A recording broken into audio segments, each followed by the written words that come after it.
Ada Renfro read the card twice at her own kitchen table. It was a Tuesday, the mail come early, the coffee still warm. The card was manila, the color of an old envelope, and it had the county seal printed up in the corner. It said the house on Sycamore Row, the one Walt built in 1949, board by board, with his own 2 hands, was worth 3 times what it had been worth the year before. She did not cry. She reached for her reading glasses, the ones on the cord around her neck, and she put them on, and she read it a 3rd time to be sure her eyes had not lied to her. They had not. 3 days after that, she stood at the counter down at the courthouse, and there were 11 people in the line behind her, waiting to pay. And Assessor Tolliver slid the card back across the counter to her with 2 fingers. He smiled while he did it. "The valuation stands, Mrs. Renfro," he said. "The county doesn't make mistakes." And behind her, the whole line went quiet, the way a room goes quiet when somebody's been shamed and everybody heard it. So that afternoon, I did the one thing a clerk once told me every taxpayer has the right to do. And Tolliver had counted on nobody in this town ever doing it. If you believe quiet people read the fine print, this story is for you. Before I go on, if a story about one widow and a stack of paper is the kind of thing you came here for, hit subscribe and comment the town you're watching from. I want to see how far Ada's story travels. Now let me start it where it started, on a slow morning, at a kitchen table with the sun coming in. The house sat at 214 Sycamore Row, in a little Ohio town called Harlan Springs, and it was the last house on the good stretch before the road turned to gravel and ran down to the dead end. Walt Renfro built it the year the war debts were still fresh, back in 1949, when lumber was dear and a man made do. He was a millwright by trade. He knew wood the way some men know horses. He cut the sills himself and set the joists on 16-inch centers, and he'd tell anybody who stood still long enough that a floor should not have a single soft place in it. Not one. And his never did. 41 years they were married. She could still hear him on the roof in July, cussing the tar paper, happy as a boy. They paid the mortgage off in 1968. That part she was proud of, and she'd tell it plain, no drama to it. Walt took sick in the mid-60s, his lungs, all that mill dust catching up with him, and the money got thin, so Ada took in ironing. Half the town's Sunday shirts came through her kitchen for the better part of 2 years. She'd have the board up by 6 in the morning and the flat iron heating on the stove, and she pressed collars until her shoulder ached, and every dollar of it went on the house. When the last note cleared, the bank sent a letter, and Walt framed it, and it hung by the back door until the day he died. He'd been gone 3 years now. She kept the porch swept. She kept his chair. The deed to the house was in the drawer of the sideboard, folded in the same envelope it came in, and it had been in that drawer so long the ink had gone brown at the folds. Free and clear. Hers, she used to think there was no safer thing in the world than a house you owned outright with a good roof and no note against it. That's the thing about being safe. You don't know the exact hour it stops being true. There was one other thing, and I want you to hold on to it, because it's small and it matters. A few years back, Ada had gone down to the courthouse to settle something on a fence line, and a young clerk, a polite girl, had walked her down to the basement and shown her a long row of metal cabinets. "These are the property cards," the girl had said. "There's one for every house in the county. What it's worth, what the taxes are, all of it. Anybody can look. They're public." Ada had nodded and forgotten about it the way you forget most things a clerk tells you. It sat in the back of her mind like a key you drop in a drawer, not knowing yet what door it opens. Now, the card. It came, like I said, on a Tuesday. When Ada finished reading it the 3rd time, she did the arithmetic in her head, slow, the way she'd taught arithmetic to 2nd graders for 11 years as the teacher's aide at Harlan Elementary. Last year, the county said the house was worth $7,100. This year the card said 21,300. Somebody had taken her number and multiplied it by 3. Her first thought was not anger. Her first thought was that somebody had made an honest mistake. A digit slipped, a card mixed up with another. It happens. People are tired, people are busy. A woman at a desk hits the wrong key, and a 1 becomes a 2. She'd made mistakes herself, grading papers past midnight. She poured the last of the coffee, and she decided she would handle it the way Walt would have wanted her to handle it. Quiet, polite, in writing. So she sat down that evening with the good stationery. The cream-colored sheets with her initials at the top that a niece had given her one Christmas, and she wrote a letter to the county assessor's office. She was careful with it. She did not accuse anybody of anything. She wrote that she believed there might be an error in her reassessment, that the house at 214 Sycamore Row was the same house it had been the year before, that nothing had been added or improved, and that she would be grateful if someone would kindly review it. She signed it. She put a stamp on it. She walked it down to the box on the corner herself the next morning, in her good coat, and she lifted the little metal flag so the postman would know there was something to take. Then she waited. A week went by. Then 2. The maples on the row started to turn, first just the top branches, going the color of a penny. No answer came. She checked the box every day at 11 when the mail ran, and every day there was the electric bill and the church bulletin and a catalog for storm windows she couldn't afford. But nothing from the county. No letter. No card corrected. No polite note back saying, "We've looked into it, Mrs. Renfro, all is well." Just silence. And silence, she was starting to understand, was its own kind of answer. It said, "We heard you, and we're not going to bother." That was the first warning she gave them, and the first one they ignored. So she decided she would go in person. That was harder for her than it sounds. Ada was not a woman who liked to make a fuss in public. She'd spent her whole life being the person who smoothed things over, not the one who caused the ripple.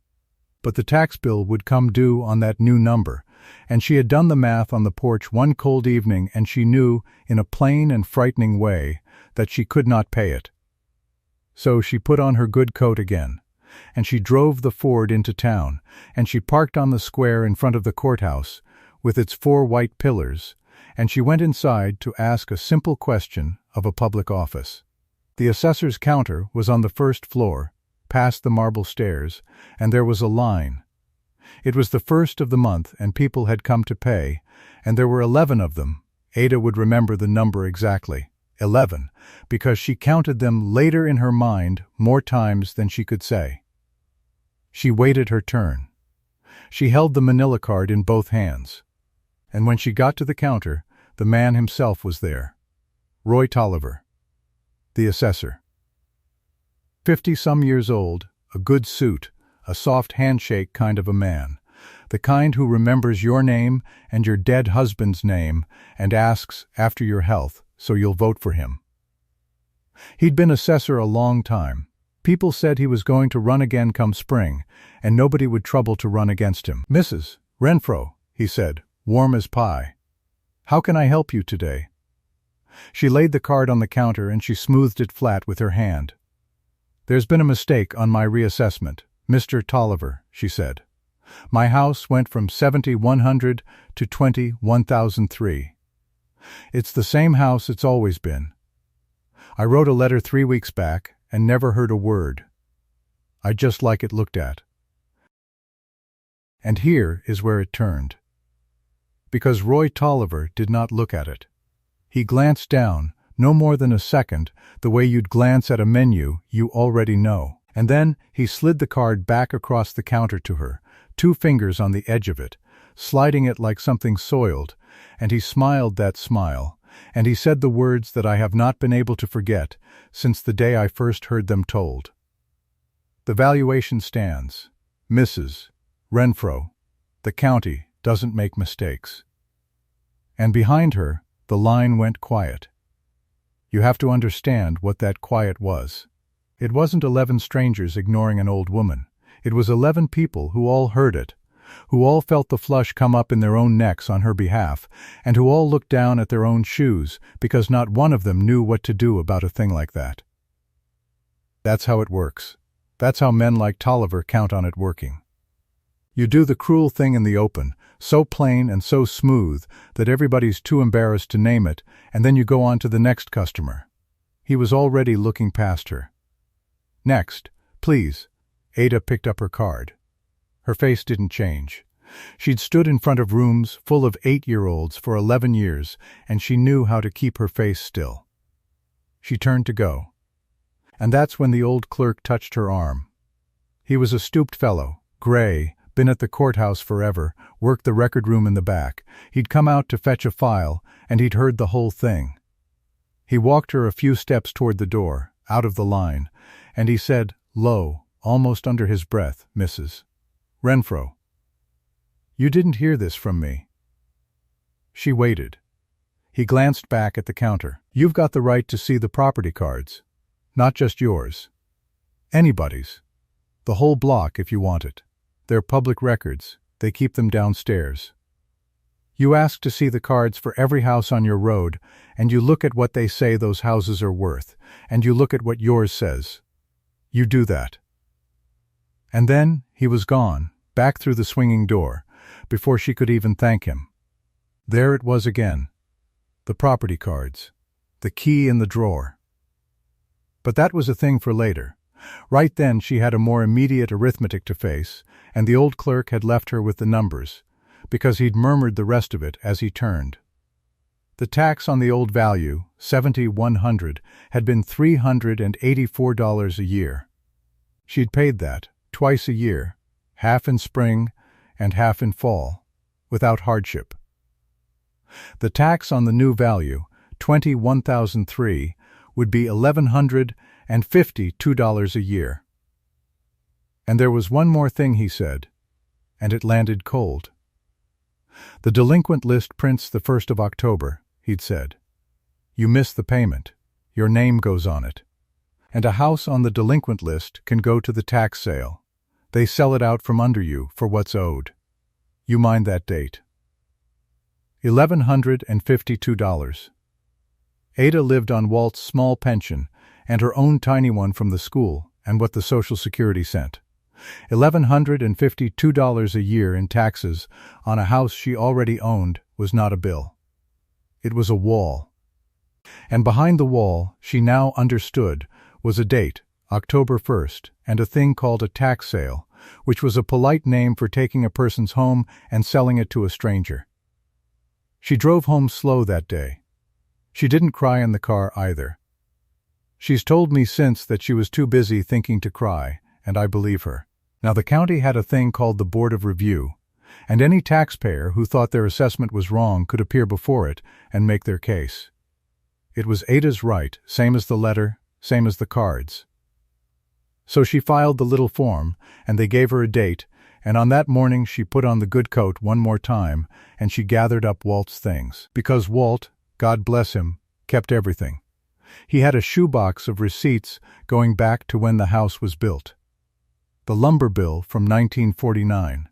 The tax receipts for every year they'd owned the place, 300 and change, going back and back, all in his careful mill handprinting. Ada took the whole box. She thought, in her innocent way, that the truth was a thing you could carry in a shoebox and set on a table, and that reasonable men, when shown it, would nod and put the number back. The Board of Review met in a paneled room on the second floor. 3 men sat at a long table up front. Ada didn't know them well, but she knew the type. Men who'd been appointed to something and liked the sitting up front of it. There were a few folding chairs for the public, mostly empty, but not entirely. Earl Coday was there. Earl lived 4 doors down from Ada on Sycamore Row, 60-some, a retired lineman, and he'd come in about his own tax business and stayed to watch. That mattered later. Earl saw the whole thing with his own eyes. They called Ada's name. She stood, and she carried the shoebox up, and she set it on the table, and she began to tell them about the house. She told them Walt built it in '49. She told them nothing had been added, no room, no garage, no improvement of any kind since. She started laying out the receipts, the old tax slips, showing them the years, showing them the number that had been steady and fair for so long. She was maybe a minute into it, careful, teacher's aide clear, when the chairman lifted a hand, kind, the way you'd stop a child. And then Roy Tolliver, who was sitting off to the side, stood up with a folder. He didn't have a shoebox, he had a single manila folder, and he opened it, and he said a few words about recent comparable sales in the area and current market conditions and the county's professional valuation methodology, and he laid one sheet in front of the three men. Ada never got a good look at it. She has always wondered, since, what was really on it, and later she'd find out, but that morning she just watched the three men look at Tolliver's one sheet instead of her shoebox full of 40 years. The chairman glanced at the other two. One nodded. The other was already reaching for his coffee. "The board finds the assessment supported by the county's data," the chairman said. "The valuation is affirmed as presented. Thank you, Mrs. Renfro. 90 seconds. It didn't take them 90 seconds. Earl Coday said afterward he'd timed it without meaning to, just from the surprise of it, and it wasn't much over a minute and a half from the time she stood up to the time they told her to sit down. 40 years of a man's life in a shoebox and a stranger's one sheet of paper. And they picked the paper without so much as reading her receipts. She gathered the receipts back into the box. Her hands were steady. She put the lid on.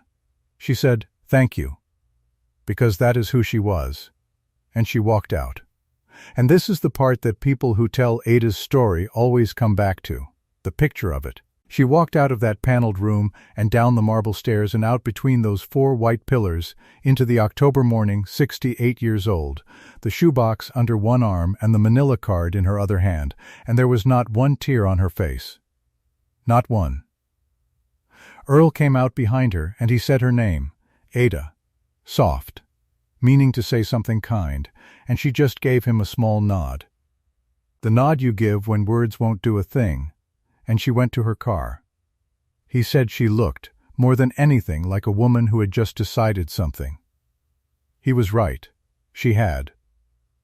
She sat on the porch that evening, Walt's porch, in the last of the good light, and she did the math one more time on the back of the assessment card with a pencil. Not the county's math, her own. $1,152 a year. Her income, all of it added up, every check. What was left after the food and the electric and the coal for winter and the little bit she gave at church? She'd known the answer for 2 weeks, but she made herself write it down. There was no way. There was simply no way she could pay it. Not this year. Not next year. Not ever. If the number stood, she would go on the delinquent list on the 1st of October. And a house on the delinquent list could go to the tax sale. She would lose the house Walt built. She would lose the porch she meant to die on. Over a number that had tripled in a single year for no reason a soul would tell her. Now here's where most stories about widows and their troubles go one way and Ada's went the other. Because most people, at that porch, at that pencil, would have begun to beg. Would have gone back to Tolliver hat in hand. Would have asked the church, asked a nephew, tried to borrow against a fixed income, and sunk. And I think Roy Tolliver had built his whole quiet scheme on exactly that. On the certainty that an old woman would either pay somehow or fold quietly, and either way the number would stand, and nobody would ever look too hard at how it got there. But Ada set down the pencil, and she looked out at the row, at the Hendry place and the Cobb place, and the Voss house across the way. All of them like hers, all of them built in the same years by the same kind of men. And she remembered the old clerk's words in the courthouse hall. "You've got the right to see the property cards, not just yours. Anybody's, the whole block." And the young clerk, from years back. In the basement, the metal cabinets. Anybody can look. They're public. She wasn't going to beg. She was going to look. The next morning she drove back into town, and she went past the counter this time. Past where Tolliver held court, and she found the stairs down to the basement, and she went to the record room. There was a counter there, too, and a young woman behind it, and Ada stood up straight, and she asked, plain as buying bread, "I'd like to see the property cards, please. For the houses on Sycamore Row. All of them." Her voice did not shake. She'd practiced it in the car. The young woman blinked. Because nobody asked for that. Nobody ever asked for the whole block.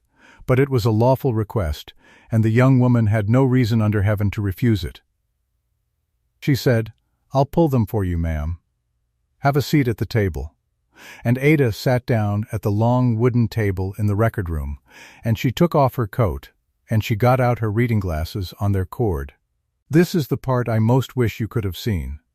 A 68-year-old woman at a table in a courthouse basement under a buzzing light, with a stack of manila cards, going through them one at a time.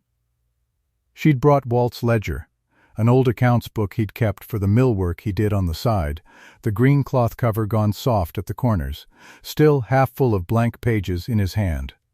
She opened it to a clean page. She took a pencil, and she started to read the cards and write down what they said. The Hendry place, 3 doors up. Built 1951. About the same size as hers, maybe a hair bigger. Assessed value, $7,200.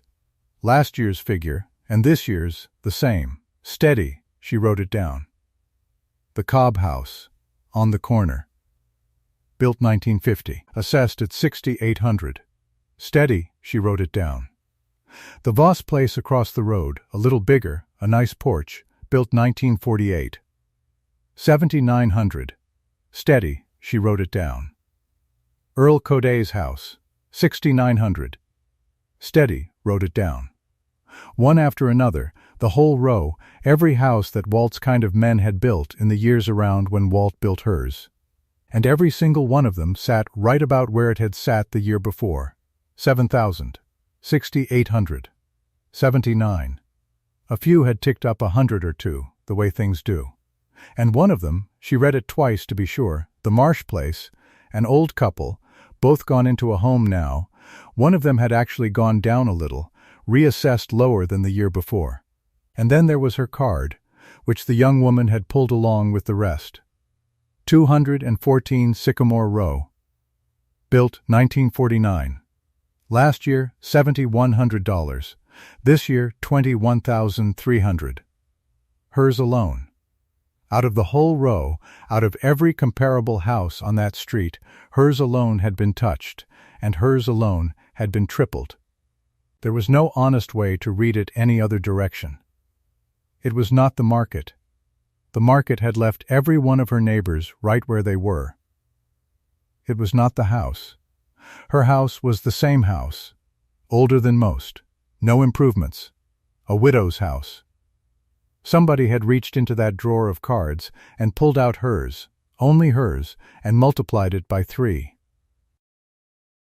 She sat with that for a long minute. She's told me a piece of her had still been hoping, right up to that basement table, that it really was a mistake, a slipped digit, something a person could forgive. That hope died there, under the buzzing light. Because a mistake doesn't skip every house on a street and land on one. A mistake isn't that neat. What she was looking at wasn't an error. It was a choice. Somebody had chosen her. But she wasn't done, and the cards weren't done with her. Down at the bottom of the stack were 3 more, and these weren't houses on the good stretch. These were the 3 lots at the dead end, where the road turned to gravel, the last little parcels before the field. 2 of them had old tumble-down places on them, and one was just bare ground. And across the top of all 3 cards, stamped, was a word Ada knew now to be afraid of. Delinquent, all 3 of them, behind on their taxes, already on the list. And clipped or noted on each one, in a way she almost missed, was a line she had to read 3 times before it meant anything to her. Each of the 3 lots was marked as under option to a company. The same company on all 3, Meridian Land Company. She'd never heard the name, but she wrote it down, careful, in Walt's ledger, under the column of steady honest numbers and the one wild number that was her own. Meridian Land Company. 3 delinquent lots at the dead end of her street, already spoken for by some company from out of town. And her house, the last real house before those lots, suddenly worth 3 times what it was, suddenly carrying a tax she could never pay, suddenly headed for that same delinquent list, that same October date, that same sale. She was 68 and she'd taught arithmetic to 2nd graders, and she could add. She didn't have the whole picture yet. She didn't have the names behind Meridian, or the reason, or the proof of who'd reached into the drawer. But sitting at that basement table with Walt's soft green ledger open in front of her, she had enough to know the shape of the thing. Somebody wanted this end of Sycamore Row. Somebody wanted the cheap lots at the dead end, and maybe more than the lots. And the fastest way to get a street cheap was to push its houses onto the delinquent list and buy them at the tax sale for pennies. And the fastest way to push a paid-off widow's house onto the delinquent list was to hand her a tax bill she could not survive. The number wasn't an insult. The number was a tool. It was a crowbar, dressed up as a valuation, and Roy Tolliver had slid it across the counter to her with 2 fingers and a smile. She copied every figure into the ledger, every house, every value, both years, in 2 clean columns in her own hand, the way she'd once shown children how to line up 1s under 1s and 10s under 10s so the truth would stand up straight and be easy to read. When she was done, the whole row was there, on 2 pages, black and white, and you did not need to be an assessor or a lawyer or a smart man in a good suit to read it. You needed 2nd-grade arithmetic. 12 houses steady.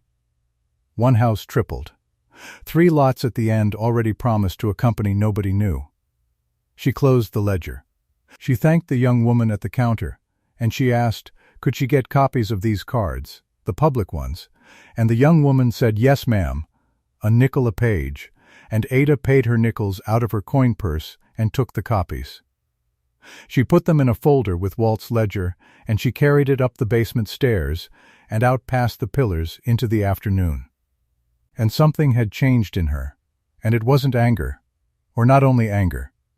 It was closer to what a schoolteacher feels when she catches a bright boy cheating off a slower one, and she knows exactly how it was done. And she knows she can prove it, and she knows the boy has no idea yet that he's already caught. It was the pain turning into something with a spine in it. Walt used to say a thing when a job went wrong on him.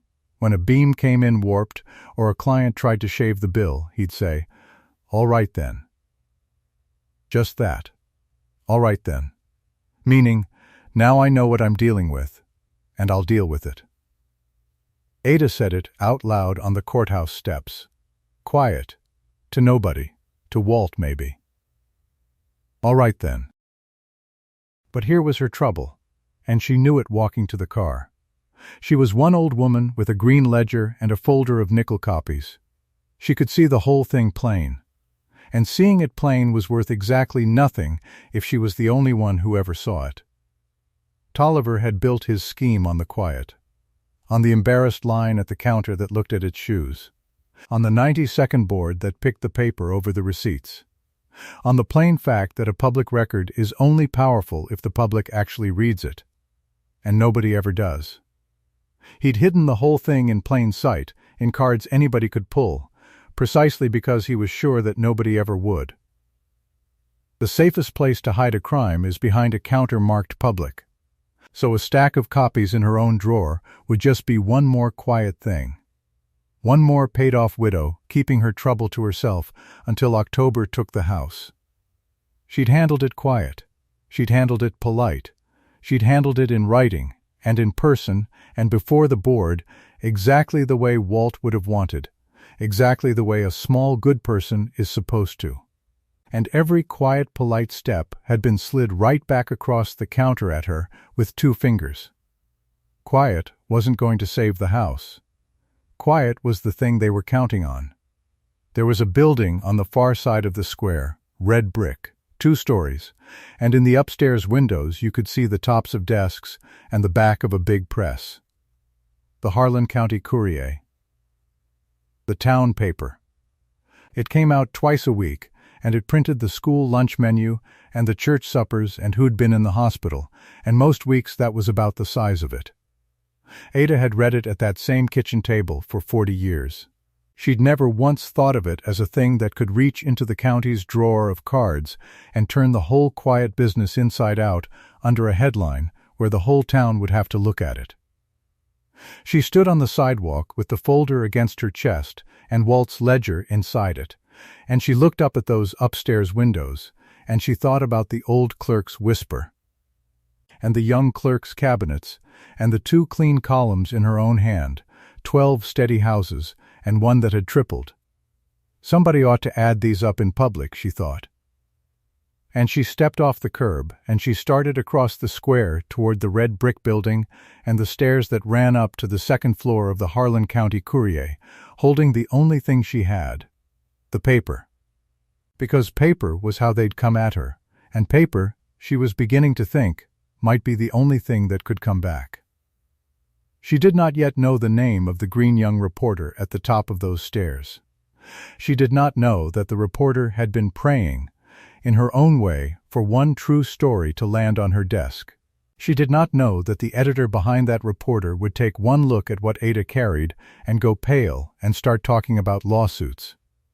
She did not know how close it would come, or who else was watching which cards got pulled from those basement cabinets, or that a man loyal to Roy Tolliver had already noticed the widow's strange request and was, at that very hour, deciding whether it was worth mentioning to the boss.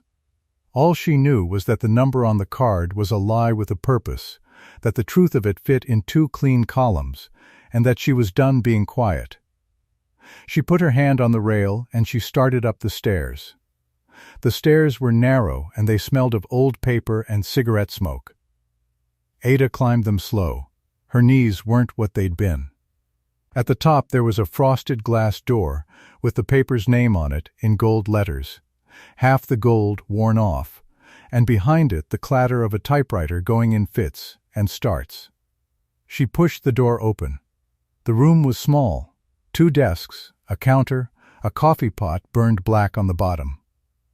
At the near desk sat a young woman, maybe 24, with ink on the side of her hand and her hair pinned up and coming loose. She looked up. She had the look of somebody who'd been waiting all day for the phone to ring, and it hadn't. "Can I help you, ma'am?" Ada came to the desk. She set the folder down. She opened it and took out the green cloth ledger, and she laid it flat, and she turned it so the young woman could read the 2 columns. "My name is Ada Renfro," she said. "I live at 214 Sycamore Row. The county says my house is worth 3 times what it was worth last year. It says I owe $1,152 where I used to owe $384. She put one finger on the ledger. Every other house on my street was left the same. Some were dropped lower. Only mine went up. Somebody ought to add these up in public." The young woman didn't say anything for a moment. She looked at the columns. Then she looked at Ada. Then she looked at the stack of nickel copies underneath, the property cards, 12 of them, each one pulled from the county's own cabinet. "You copied these downstairs?" "A nickel a page," Ada said. "I have the receipt for that too, if you want it." The young woman stood up. She put out her hand. "June Ostrander," she said. "Sit down, Mrs. Renfro. Start at the beginning." The card came in the mail. When? So Ada told it. All of it. The card at the kitchen table, and her reaching for her reading glasses because she thought it was a typo. The letter she'd mailed 3 weeks before she ever set foot in that courthouse. The polite one. On Walt's cream-colored stationery, asking for a review. No answer. The counter, and the 11 people waiting behind her, and Roy Tolliver sliding the card back across and saying the county doesn't make mistakes. The Board of Review. 3 men at a long table. 90 seconds. Walt's shoebox of receipts they never opened. And then the basement. The cabinets. The cards. June wrote it all down. She filled 6 pages of a steno pad. Every so often she stopped and read a figure back to make sure she had it right. When Ada got to the 3 lots at the dead end, the delinquent ones, the ones already optioned to a company called Meridian Land Company, June's pencil stopped moving. Say that name again? Meridian Land Company. It was stamped right on the option memo in the file. I copied that one too. June set the pencil down. She looked at the ledger a long time. Then she got up and crossed to the inner office, where a heavier door stood half open, and she leaned in and said, "Sam, you need to come out here." The editor came out. Sam Petrie. 61, gray, suspenders, a pencil behind his ear and reading glasses shoved up on his forehead. He came out annoyed, and he stayed to look. He picked up one card. He picked up another. He held them side by side under the lamp, the Hendry place and the Renfro place, near the same lot size, near the same square footage, and one of them sat at $7,100, and the other sat at $21,300. His face changed. The color went out of it. "Where'd she get these?" he said, not to Ada, to June. "Downstairs, public cards. She's allowed. Anybody's allowed. I know they're allowed." He set the cards down like they were hot. "You know what you've got here? You've got a story that calls a sitting county assessor a crook. On the front page. Of a paper that's got $1,100 in the bank and no lawyer on retainer." He rubbed his face. "They'll sue us off the square. June, Tolliver, the county, whoever this Meridian is. One printed word wrong and we're finished." "Then we don't print a word wrong," June said. "We print the cards. Their cards. Their numbers. We don't call him anything. We put the houses side by side and let the town do the calling." Petrie looked at Ada then. Really looked at her. The way you look at somebody when you're deciding whether they're going to hold up or fall apart. "Mrs. Renfro, if we run this, and it's wrong, or you left something out, it lands on you too. You understand that?" "I understand it," Ada said. "It isn't wrong. I taught the 3rd grade to add for 11 years before I raised my own. I can add 12 houses." She closed the ledger. "The house is free and clear, Mr. Petrie. Walt built it in 1949, board by board, 16-inch centers, every joist by his own hand. I paid off the mortgage in 1968, taking in ironing while he was dying. The deed's been in the drawer so long, the ink's gone brown. Nobody in this county has any honest claim on that house. And come October 1st, if I don't find $1,152 I do not have, they'll put it on the delinquent list and sell it out from under me at the courthouse door." She stood up. "Now, you can be afraid of the lawsuit. Or you can be afraid of that. I've decided which one scares me more." Petrie stood there. He looked at June. He looked at the black coffee pot. Then he said, "Verify every card. Drive the block. I want the number off each house from the owner's own mouth or their own bill, not just off these copies. And I want that Meridian name run all the way to ground before one line sets in type." He pointed at June. "You've got 2 weeks. Not a day less of checking, not a day more of sitting on it." October's coming. June was already pulling her coat off the hook. She drove Sycamore Row the next morning and the morning after that. She knocked on doors with the ledger under her arm and a camera around her neck. She told each of them the plain truth. "Your neighbor's tax tripled.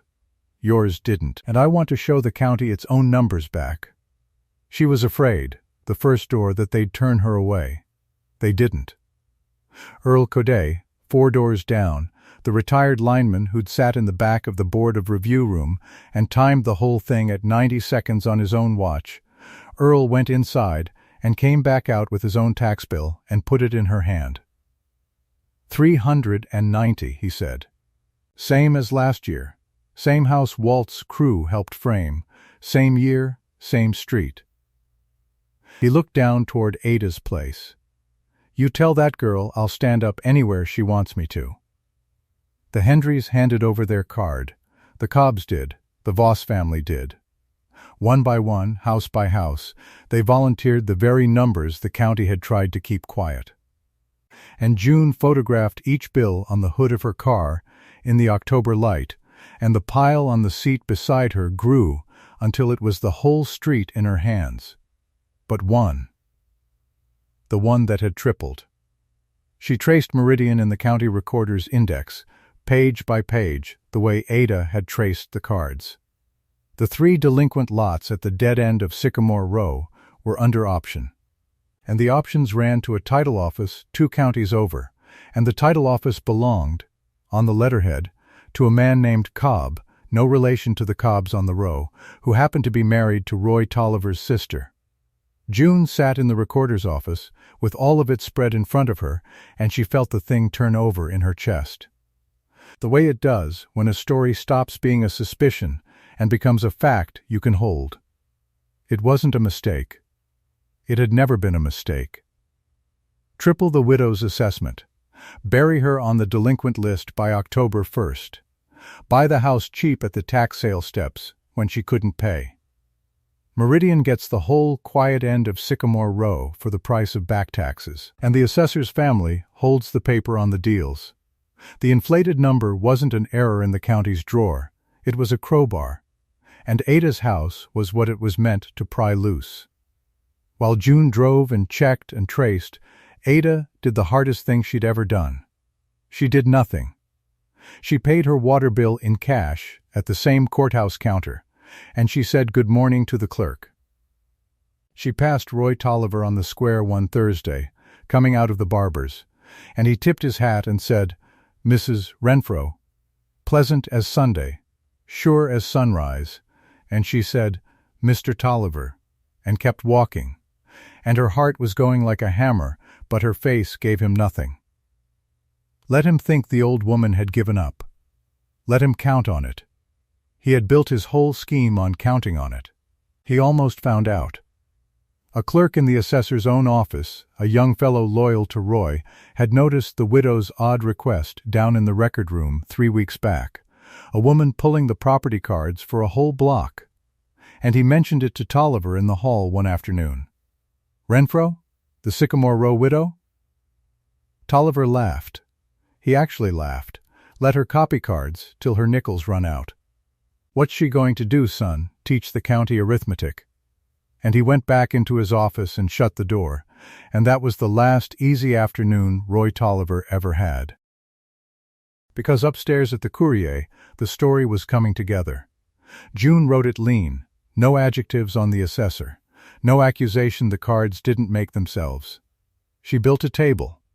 13 houses down the left side, Sycamore Row, in order, every one of them checked against the owner's own bill. 2 columns, last year's value, this year's value. 12 of the rows read the same twice, or lower. One row, the Renfro row, jumped from 7,100 to 21,300, and June circled that one figure in a heavy black ring so a man could see it from across a room. Below the table she set the tax numbers, $384 against $1,152. Below that, the delinquent list and its October 1st deadline, and one plain sentence about 3 lots at the dead end, already optioned to Meridian Land Company. And below all of it, in quotation marks, the assessor's own words, taken down by a reporter at the counter in front of 11 witnesses, the county doesn't make mistakes. Petrie read the final draft 3 times. He crossed out 2 words. He read it a 4th time. Then he took his glasses off and set them on the desk, and he said, "Set it." It ran on a Tuesday. The front page of the Harlan County Courier that Tuesday carried a headline 2 inches high, and it read, "The widow pays like A mansion, A and her neighbor's cards say why." Under it ran the table, the whole street in 2 columns, the one black circle. And under that, the quote. You could feel the town read it. It went from porch to porch the way weather does. By 9 that morning, the paper had sold out of the boxes on the square, and Petrie was running a second stack up from the basement. Men who never bought the paper bought 2. The barber read it aloud to the chair. Down at the diner, they passed 1 copy around the counter until it fell apart. Earl Coday stood in his front yard and read it twice, and then walked it 4 doors down and laid it on Ada's porch rail, though she already had her own, and he said, "There it is, Ada. There it is in black and white. And it can't be unprinted." Ada read it at the kitchen table. Same table, same reading glasses on the cord. She read her own street laid out in the county's own numbers, and she read Walt's house sitting alone in that black circle like a thing accused, and for the first time in the whole business she felt something loosen behind her ribs. Not victory. Not yet. But the quiet was over. She had handed them the page, and they had read the books out loud. Roy Tolliver read it too, and Roy Tolliver did not fold. By noon he was up the Courier stairs himself, and his pleasant Sunday face was gone. He stood at June Ostrander's counter, and he told Petrie the paper had printed lies, that the copies were forged, that any woman with a nickel and a grudge could doctor a card, that he'd have their license and their building and their bank account in a courtroom before the month was out. He said the widow was confused, an old woman who couldn't read a valuation, put up to it by people who wanted to embarrass the county. He was loud, he was sure. He had been sure his whole life, and it had always worked. Petrie, who 2 weeks before had gone pale at the mention of a lawsuit, stood behind his own counter now, with the whole town holding his paper out on the square. And he said, "Roy, every number on that page came off your office's own cards. If they're forged in your basement, under your name. You want to sue me for printing your files? Go find your lawyer. I'll print the summons on page 1, right under the table, and we'll let folks read that twice, too." Tolliver went white and then red, and then he left. For 48 hours it hung. That was the worst part, and Ada would remember it after. The story was printed, and the town was roaring, but printing isn't the same as winning. The tax sale clock was still running toward October 1st. The delinquent list was still the delinquent list. The state hadn't moved. The Board of Review hadn't reconvened. Tolliver was down at the courthouse behind his shut door telling anyone who'd listen that it was slander and it would pass, and there were men in that building who wanted very much to believe him. Because the alternative was that they'd all rubber-stamped a robbery in 90 seconds and let it happen. For 2 days it looked. From Ada's porch, like the paper had told the truth, and the truth might not be enough. Like the machine could just grind on and take the house anyway, and dare the town to stop it. Then the machine met something bigger than itself. A copy of that Tuesday paper had gone out with the mail, the way papers do, and it had landed on a desk at the state tax board 200 miles off, in front of an examiner whose whole job was assessment fraud and who had never once had a case handed to him so neatly. The table did his work for him.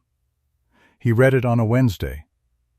On Thursday he was in a state car headed for Harlan Springs with a briefcase and a notebook, and he stopped first not at the assessor's office but at the courthouse clerk's, and he asked, very quietly, to inspect the comparable sales files Roy Tolliver had presented to the Board of Review. The originals, the ones that were supposed to justify tripling one house. And the county reconvened the board. It had to. With a state examiner sitting in the building and the story in every hand, the 3 men who'd stamped Ada's appeal in 90 seconds had no way left to do nothing. Notice went out. A hearing was set 10 days before the delinquent list would print, in the same long room with the same long table. This time the room did not have 3 people in it. It had the whole street. They came early. Earl Coday came first and took the front row, his own tax bill folded in his shirt pocket. The Hendrys came, and the Cobbs, and the Voss family. And people from streets that weren't even Sycamore Row who'd read the table and understood that if it could happen to Ada, it could happen to them. 30 of them, then more, until they stood along the back wall and out into the hall. Each one who'd handed June a card had brought that card again, and they held them, so that when you looked out over that room you saw a field of little manila rectangles, the county's own paper, held up by the county's own people. June Ostrander sat at the press table with her steno pad.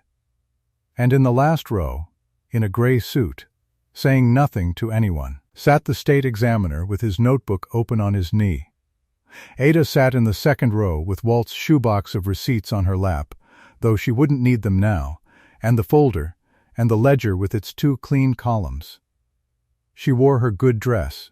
She'd polished her shoes at the kitchen table the night before, with the framed bank letter watching from the wall. The one that said the mortgage on 214 Sycamore Row was paid in full, and she'd thought, "Walt, I hope you can see this street. I hope you can see who came." The 3 board members filed in and sat down, and they were not the same men they'd been in 90 seconds. They knew the examiner was behind them. They knew the town was in front of them. The chairman cleared his throat about 4 times before he could speak. He read the appeal number. He read the address, 214 Sycamore Row. His voice was thin. "The board has reviewed the assessment on the above property," he said, in light of comparable valuations on the same block. He stopped. He turned a page he didn't need to turn. "The board finds that the current year assessment of $21,300 is not supported by comparable sales, and cannot stand." Another pause, and you could hear 30 people not breathing. "The assessment on 214 Sycamore Row is hereby corrected to its prior valuation of $7,100, effective for the current tax year. The yearly obligation returns to $384. He read it as fast as he could, the way you pull a splinter, and when he finished the room did not cheer. It let out. One long breath, 30 people at once, and then a low sound rolling through it that wasn't a cheer. It was better. It was the sound of a town watching its own books get read right out loud at last. Earl Coday put his card back in his pocket and covered his eyes with his hand. Ada did not cry.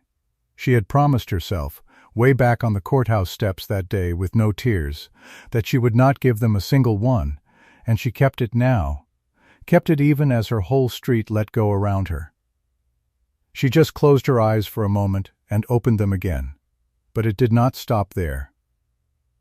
Because before the chairman could gavel it closed, the man in the gray suit in the back row stood up. "Mr. Chairman," every head turned. "I'm an examiner with the State Tax Board. I'll ask that the record show it." He held up a single sheet. "This week I inspected the comparable sales files that this office presented in support of the tripled assessment on the Renfro property. There are no comparable sales in that file. There is one sheet of paper in one manila folder, and it does not comport with any recorded transaction on Sycamore Row or anywhere near it." He let that sit.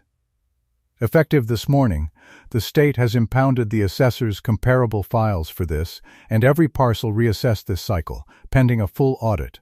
No property on the delinquent list drawn from this office's numbers will go to tax sale until that audit is complete." He sat back down and clicked his pen and wrote something, unbothered, like a man noting the weather.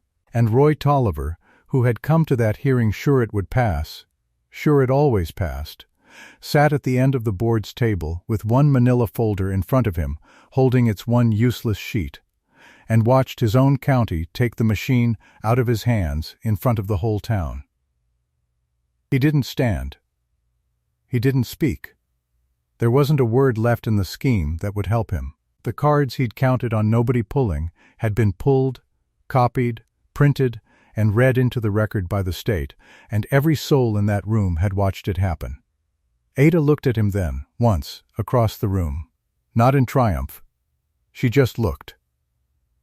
And Roy Tolliver could not hold her eye, and he looked down at his folder, and that was the last thing the man had left to look at. The falls came after that, one at a time, each in its own time, the way they do when a system finally turns on the thing inside it that's gone rotten. His re-election petition died first. It had been circulating on the square for signatures, and after that Tuesday paper and that hearing, nobody would sign it. A man carried the clipboard into the diner and carried it right back out. Within the week the county commission met and voted to suspend Roy Tolliver from the assessor's office pending the state audit, and the vote was not close, and 2 of the men who voted to suspend him had shaken his hand on that square 100 times. The system he'd trusted to protect him closed over him without a splash. That was the thing about hiding inside an institution. When the sunlight finally got in, the institution didn't defend you. It cut you loose to save itself. Meridian Land Company was next, and quieter, and in its way the sweetest. Once the story printed, the 3 delinquent lots at the dead end of Sycamore Row weren't a secret cheap grab anymore.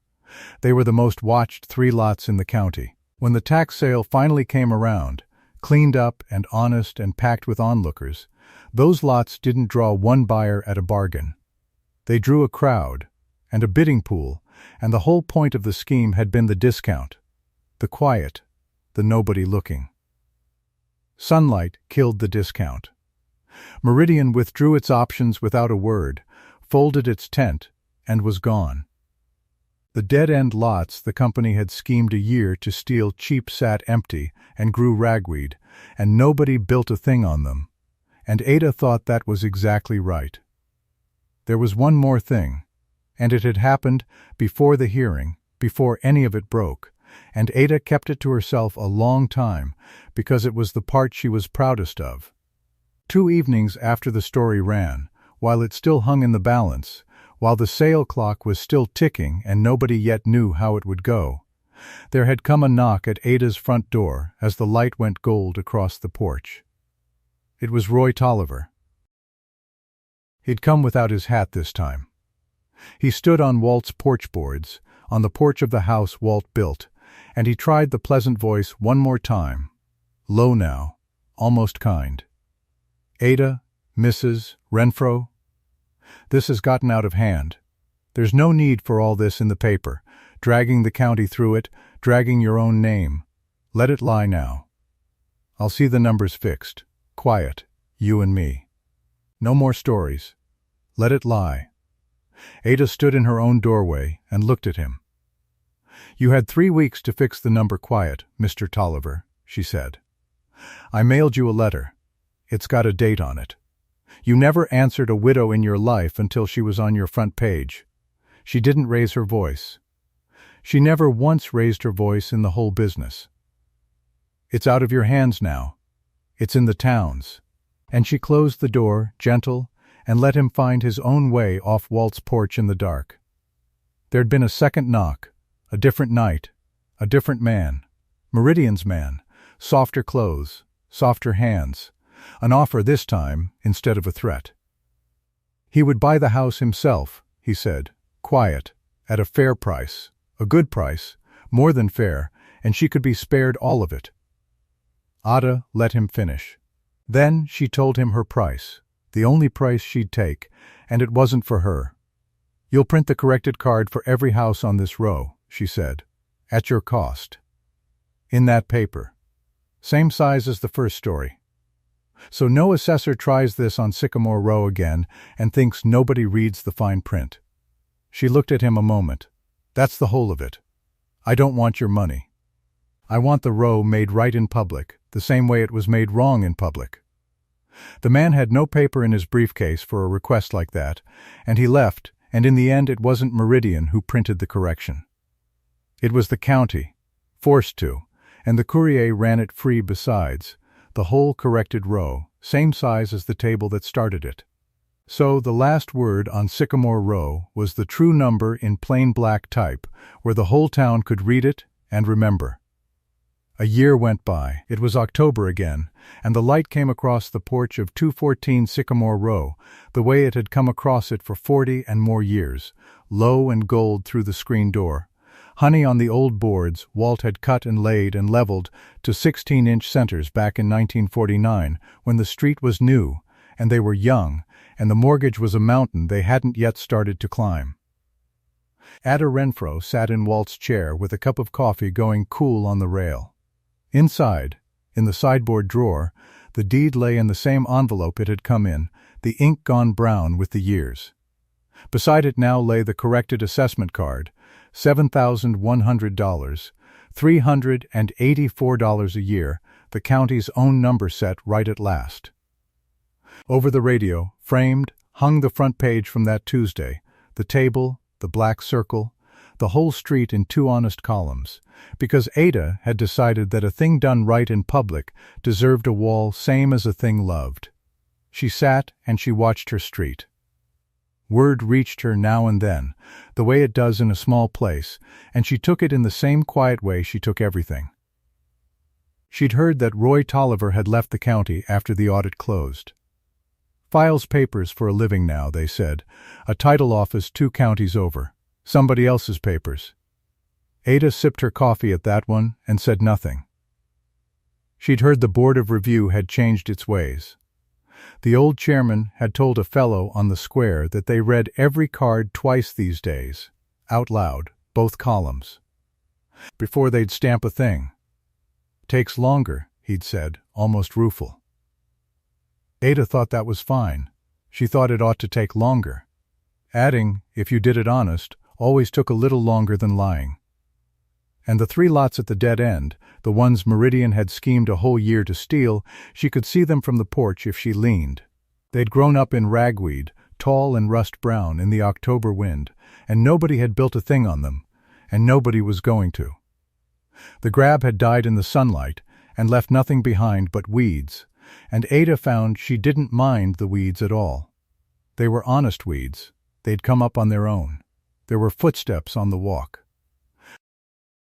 It was June Ostrander, older by a year and easier in herself, with a newspaper folded under her arm. She came up the porch steps, and she sat on the top one the way she'd taken to doing, and she handed Ada the paper, the very first copy off that morning's run. Ink, still sharp. Her byline was on the front page again. It had been coming back to the front page all year, story after story. Ever since the town learned that the green young reporter upstairs at the Courier was the one who'd laid Roy Tolliver's own cards side by side and let them do the talking. Sam Petrie, who'd once gone pale over a lawsuit, put her name up top now without a second thought. "Thought you'd want the first one, Mrs. Renfro," June said. Ada took it. She put on her reading glasses, the ones on the cord, and she read the byline, and she looked out at the ragweed lots and the honest gold light on Walt's boards, and she folded the paper in her lap. "You know what I've learned, at 68 years old, that I wish I'd known at 30, she said. "The county can be made to read its own books out loud. It doesn't want to. It'll fight you every quiet inch. But it can be made to." She looked at the girl. "You just have to hand them the page, and you have to not be too small in your own mind to walk up the stairs and set it down." June didn't say anything. She didn't need to. She just sat on the step in the October light beside the widow, who'd built a case out of nickel copies and 2 clean columns, and the 2 of them watched Sycamore Row go gold. Somewhere in the drawer the deed and the corrected card lay side by side. On the wall, the true numbers hung framed over the radio. On the porch Walt built with his own 2 hands, board by board, in the year the world was new, his wife sat and kept it, free and clear, the way she'd sworn she would, and no man with a stamp and a shut door and a scheme in his pocket would ever take it. Because a quiet woman had read the fine print and refused, at last, to stay quiet. If you've ever watched somebody powerful count on your silence, tell me where you're watching Ada's story from. Comment your city. I'd like to see how far down the road her porch light reaches.